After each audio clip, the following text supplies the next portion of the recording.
Good morning, everyone, and welcome back to Rock Flow Dynamics Global Webinars. Following the success of our first series, we will continue to host a webinar every Tuesday at 8 AM Universal Time and Thursday 3 PM Universal Time from one of our worldwide locations over the next couple of months. My name is Joanne from the RFD Europe team. Today's demonstration will be presented by my colleague Diego, who is one of our support reservoir engineers in the Aberdeen office.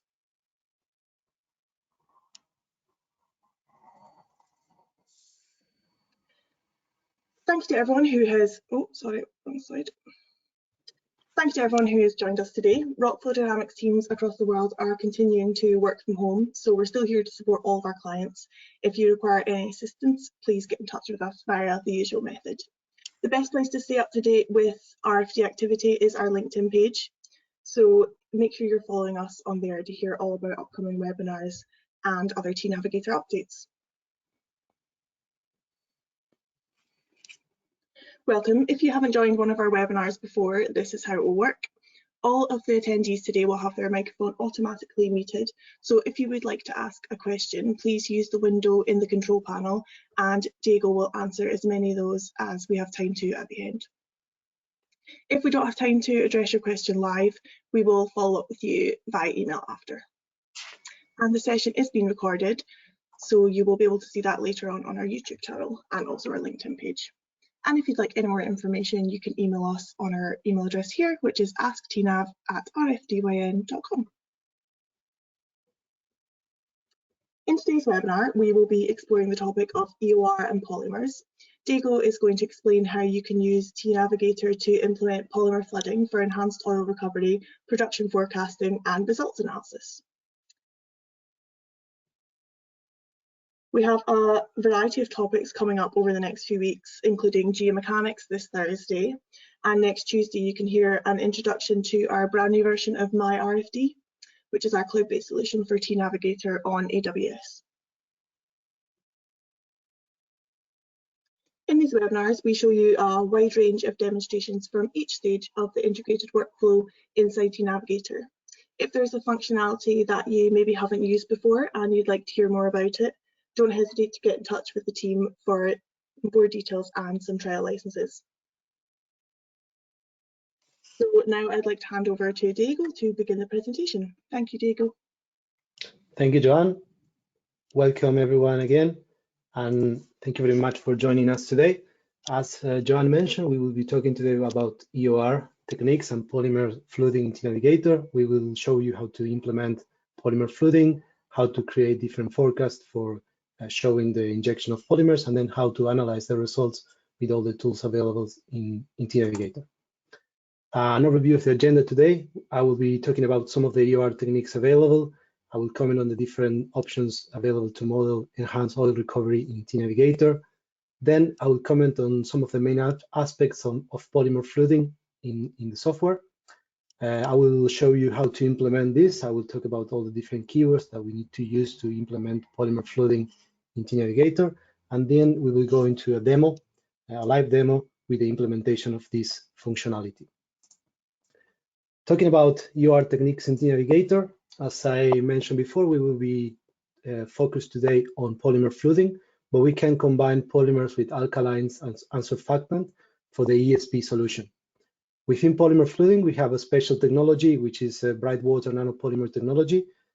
In this special case, the polymers will expand after some time in the reservoir, blocking the high permeability areas and therefore allowing the displacement of oil in low permeability areas. We also have the salinity or brine option, where we can inject water with a different salinity to the salinity of the formation water. And with this option, we can take into account different effects, such as, for example, the dissolution of the salt in the formation rock, changing porosity and permeability. This option can be combined with polymer flooding, and we can combine the effects. We also have the foam option, which is injected along with the water phase, and this is going to reduce the gas mobility in the reservoir, increasing the production of oil. We also can model CO2 injection in miscible conditions, affecting the viscosity of the oil and also the residual oil saturation in the model.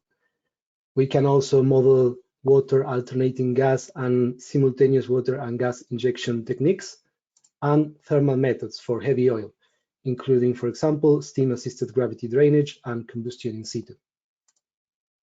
Regarding the main aspects of polymer flooding, we can implement this option in E1 and E3 format, that is black oil and compositional models. And what's the purpose of injecting polymers? We want to control the mobility of the displacement process. So we will do that by changing the viscosity of the water phase.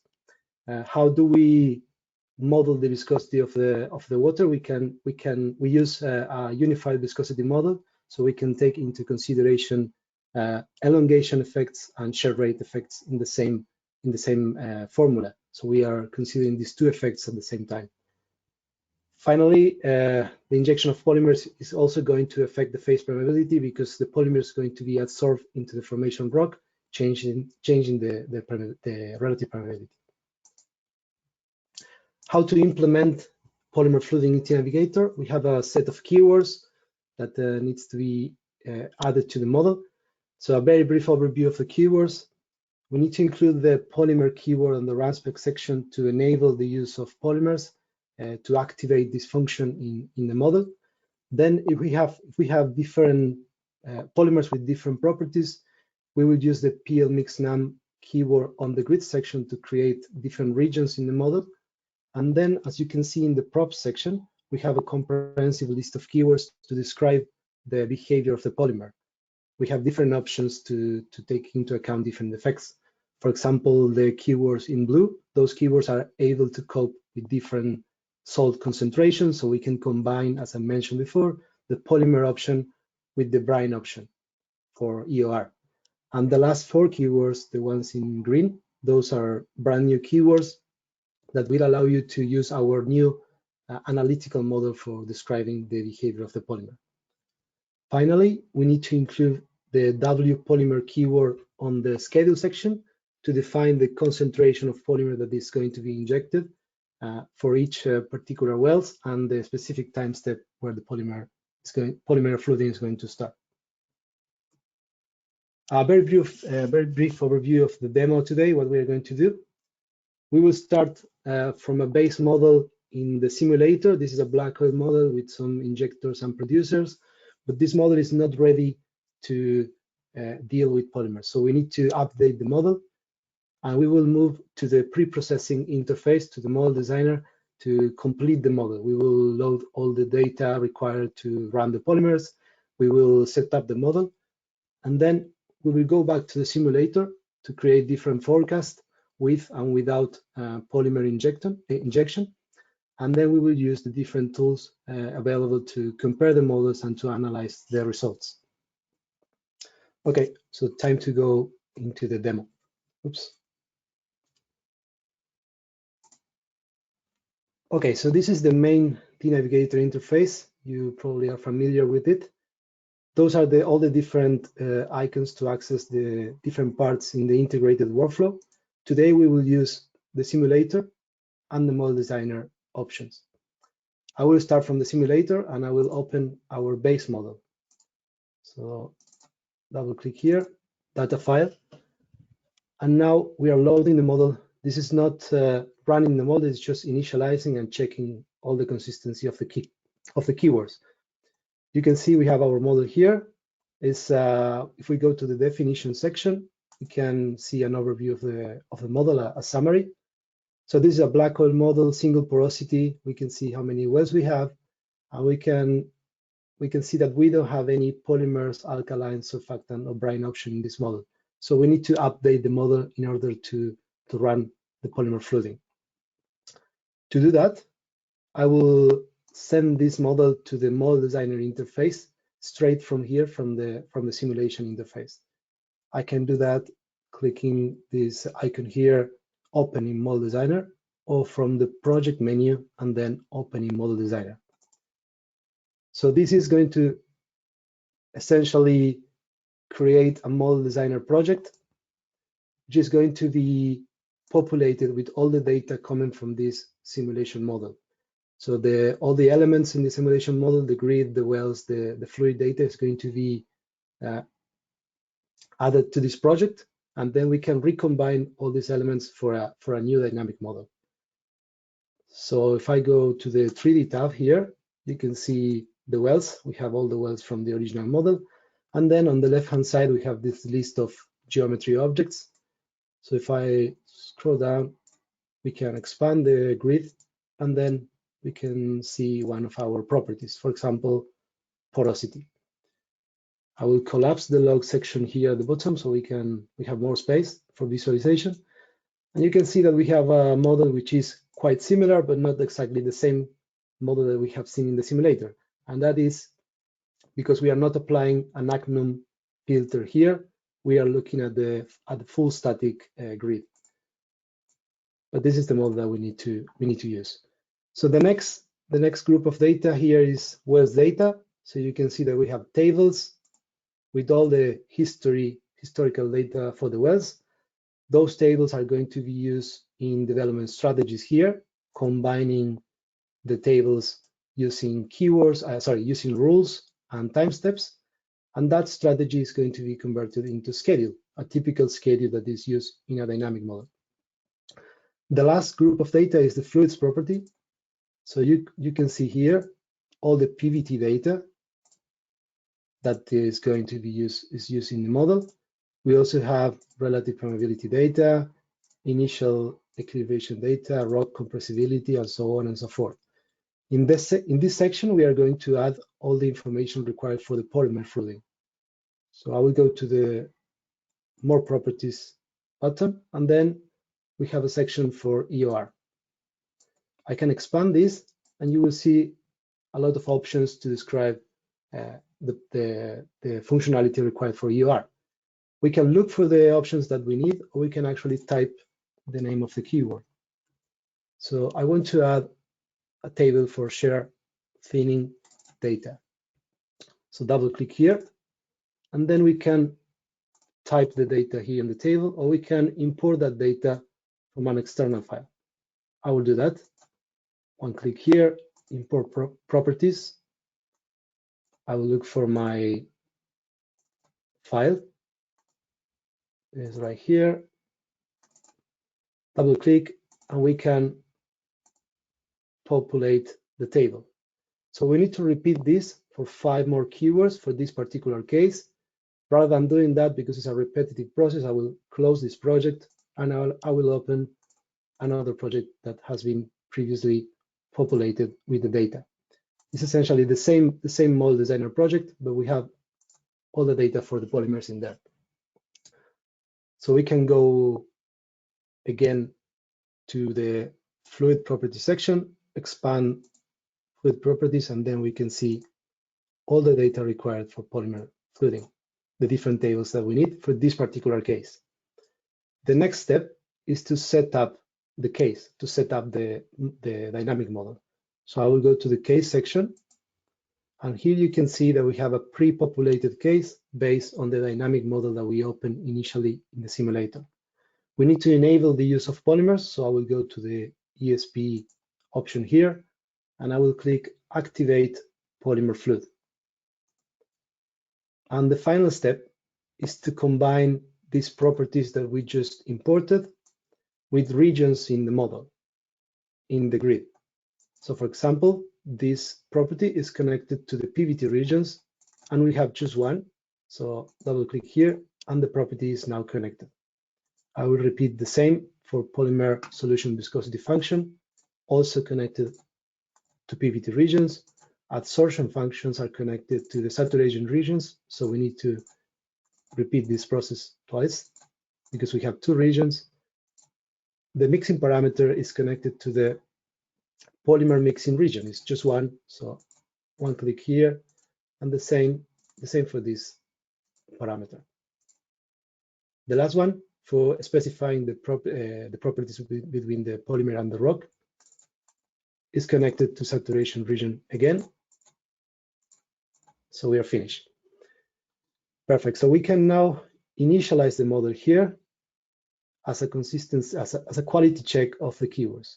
I will do that pressing this green button, Initialize Dynamic Model. And that is going to save the project and initialize the model here in the model designer interface. You can see that we are running the QC, we are running the quality check, the consistency check of all the keywords, and we don't have any errors. Otherwise, we will have a warning message here for the errors. So we are ready to go. We can simulate the model here in the model designer, but because we have more options in the simulator, I will, rather than running the model here, I will export the model as a dynamic model, typical data file with include files. And then we will open this model in the simulator. So I will rename the model now, Polymer model, and then OK to export. So we can go back to the simulator interface. I will close the model designer, and then we will go to the simulator, and we will open our Polymer model. And then if we go to the definition section, we will see that this model is ready to deal with polymers. The Polymer option is now activated. Okay, so we should rerun this model to get results because we updated the model. I already did that. You can see that we have results because the time slider is red here. So if I move the time slider, I will select the property pressure in this case. If I move the time slider to the right, you will see changes in the property maps. We have 10 years of history for this model. So I will place the time slider at the last time step, and then we will create a forecast now because we want to analyze the injection of polymers. To create the forecast, I will go to project and then additional options, create forecast. We will create a simple forecast. Our first forecast is going to be no further action. So we will continue with the same water injection strategy, which is present in the model. This forecast is going to be 10 years long. So quickly modifying this. We will have monthly time steps, reporting time steps each month. We will control the producers by bottom hole pressure control. So the last bottom hole pressure control in the model is going to be maintained for the forecast. And then injectors are going to be controlled by injection rate. Click on OK. And then we are creating our forecast. No further action, no injection of polymers, just water flooding. So this is our forecast model. You can see that from this point to the left, we have this yellow section. This is the historical data that is already simulated on the base model. And from this point to the right is gray because we need to run the forecast. So we will run the model here, pressing this button, the run, the red one, and we will leave this model running. We can go back to our Polymer model, and then I will create a second forecast. So it's the same procedure, additional options, create forecast. And this is going to be our Polymer flooding forecast. Same characteristics, it's going to be 10 years and monthly time steps. Same controls for producers and injection rate control for injectors. Also, again, click. And for this model, we need to modify the schedule because we need to set up the injection of polymers. We need to start the injection of polymers. We will use these two wells here, C3H and C2H, as the injectors, polymer injectors. So we need to modify the schedule file. To do that, I will go to Files, then Schedule, and we will access the schedule file from the GUI, from the graphical user interface. So this is a typical schedule. I will add the keyword that we need to start the polymer flooding. W polymer. I will select the well, so it's going to be C2H, and then the concentration of polymer in kilograms per cubic meter. We also will use C3H and the same concentration. Okay, so we can save this forecast file, and then we can reload the model here with this green button, reload model, and this is going to take into account the changes in the schedule file. Okay, let's have a look to our no further action schedule. It looks like it's finished. Yeah, this forecast is finished, so we can close this and we will analyze the results in the model with polymers. Okay, so we can bring the results from another run to this particular run using the project and load results option. So we are loading the results from the no further action forecast. And now, before running the Polymer option, I want to set up the visualization settings because I want to visualize different features in the model as the model is running. So because this model is ready to simulate polymers, we have this group of properties here, ESP, fluid, and tracers. And within that group, we have the polymer concentration property. So I will select that, but rather than looking at the grid, I want to look at the streamlines and put that property on top of streamlines. So I will enable the streamlines with this button here, and I will remove the grid with this button here, show grid. And I want to apply filters to the streamlines because I want to see the streamlines from these two wells and just for these two wells only. So I will go to the well filter section here on the right hand side, and I will select the streamline filter. We can remove all the wells and just select the ones that we need. Okay, perfect. So these two wells are going to be considered for streamlines. And then we apply the original filter to visualize all the wells. Okay. At the same time, I want to visualize the viscosity of water because we are affecting the water viscosity as we inject polymers. So I will create a second view from this same tNavigator instance to visualize the results of the polymer injection. Create another view. And here, rather than looking at the 3D window, we will look at the 2D. And then we want to look at the viscosity of water. So calculated properties, 1 over viscosity of water. And we want to look at a specific layer. So I will select here the layer option, and I will look for layer number 8. And rather than coloring by grid, we will color by contour lines. Okay, perfect. And the last one, so I want to compare the results of this run with the results from the no further action forecast. So I will create another one, another view, and rather than looking at 3D or 2D tabs, I will go into the graph section. Here we can select totals and then all total for our simulated case, which is in 0, and for no further action case, which is the data that we bring from the previous run. Okay, so bear with me. I need to set up the windows. It's the most difficult part of the webinar. And we will be able to run the model. Okay, so we can put the windows here. We can zoom in this section, collapse the panels, and then we can hit and run the simulation.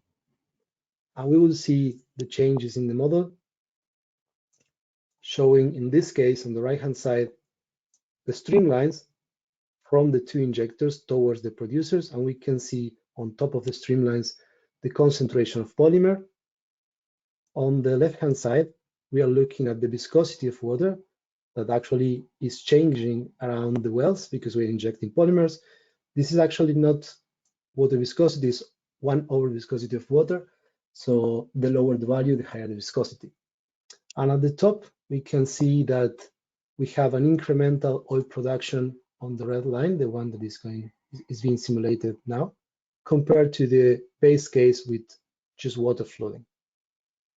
So this is more or less what I wanted to show. I hope you like it. And if you have any questions, we'll be happy to answer the questions.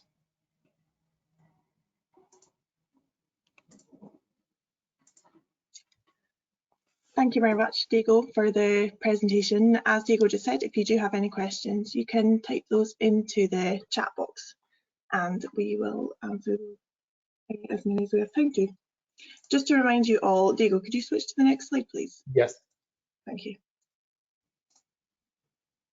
Just to remind you that the webinar has been recorded, so we'll upload that to our YouTube channel later. You can also keep an eye on our LinkedIn page, and we'll post it there. And the next session will be on Thursday at 3 p.m. Universal Time, which is 4 p.m. if you're in the UK, 5 p.m. from Europe.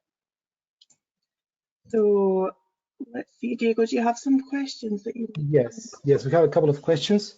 So one of the questions is, would it be possible to include a temperature effect in Polymer options? And the answer is yes. Yes, we have a specific keyword to do that. We can include thermal degradation for polymers using one of our keywords, where we will include in one side the temperature in the solution, polymer water solution, and on the other side we will include the half-life of the polymer. So it's possible to set up. That's correct. And I'm looking at the questions right now. Can you simulate dual porosity models in tNavigator? And the answer is also yes. Yes, it is possible to run dual porosity, dual permeability models, and that can be combined with EOR as well. For example, we can combine dual porosity models with thermal models, and we have special features also for dual porosity models, such as viscous displacement that can be enabled for this kind of models. So yes is correct. Okay. Let me see if we have any other questions. People is typing in. Maybe we can take the questions and answer directly. Okay, cool, perfect. So there are still a few questions coming in, but as Diego said, we'll follow up with you directly. We'll also just leave the window open for 1 or 2 minutes at the end now, just so you can finish typing any questions. Thank you very much everyone for joining. Once you close out the window, there'll be a short survey, so if you wouldn't mind to fill it in, we do appreciate your feedback and take your comments on board. So thank you very much everyone. Thank you Diego for the presentation, and we look forward to seeing you on Thursday afternoon. Thank you. Thank you everyone.